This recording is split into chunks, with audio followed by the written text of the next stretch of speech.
skipper, as the hourglass trickled away the minutes to midnight and the change of watch. The ship had been brand new when she left the Netherlands, but she was weathered now. Her upper works, which had been painted pale green, with embellishments in red and gold, were chipped and worn and scoured by sea salt. Her bottom, which had once been smooth and clean, was now festooned with so many barnacles and weeds that their drag slowed her progress north.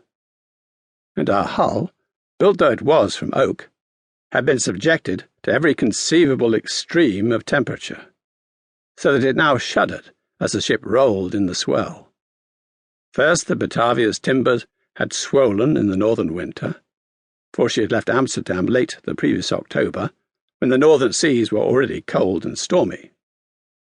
Then they had been shriveled by the sun as the ship sailed along the fever coasts of Africa, swung west on passing Sierra Leone, and crossed the equator, headed for Brazil. Off the coast of South America, she had at last turned east, picking up a current that carried her to the Cape of Good Hope, and then fierce easterlies that took her through the roaring Forties and the Southern Ocean, where it was winter once again, and perpetual gales hurried her onward, between the barren little islets of St. Paul and Amsterdam, and into the unknown waters to the east. At least it was warmer now, and the storms had abated as the Batavia headed north after more than 7 long months at sea. But the endless discomforts of the voyage had, if anything, grown worse, and outweighed the slow improvement in the weather. The fresh food was long gone. The water was alive with worms, and below deck the ship herself stank of urine, unwashed bodies, and stale breath. Worst of all, in its own way, was the plodding monotony of the endless days at sea, which ate away the spirit of the passengers and undermined the efficiency of the crew. At 12, the watch changed. The new watch, the midnight watch, was always acknowledged to be the most difficult and dangerous of all. Working conditions were at their worst, and the alertness of the men could not always be taken for granted. For these reasons, it was customary for the skipper himself to be on deck by night, and as the last grains of sand slid through the glass, a small doorway opened on one of the upper decks, and he came up.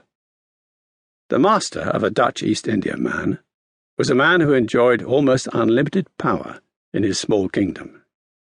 He commanded a ship that had cost 100,000 guilders to build, and contained a cargo that, in the Indies trade, was worth twice as much again.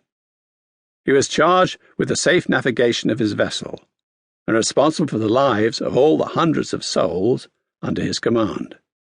But on the Batavia, as on every other Dutch East Indiaman, the skipper was also the subordinate of an officer who typically had no experience of the sea and little understanding of how to manage a ship.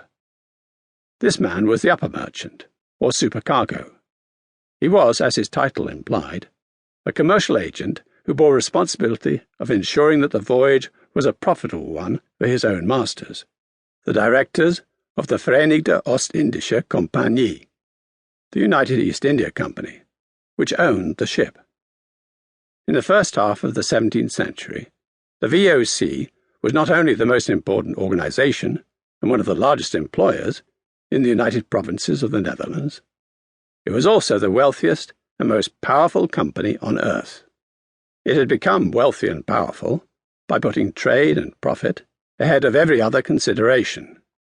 Thus the supercargo and his deputy, the under-merchant, had the authority to order the skipper to make sail, or stay at anchor in some fly-blown port until the holds were full, even if death and disease were striking down the crew.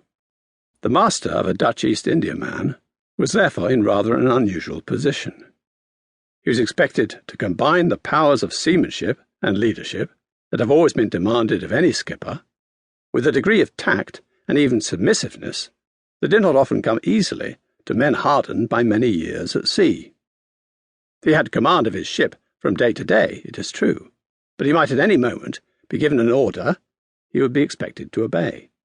He could set a course, but did not decide where his ship was heading. In port, he had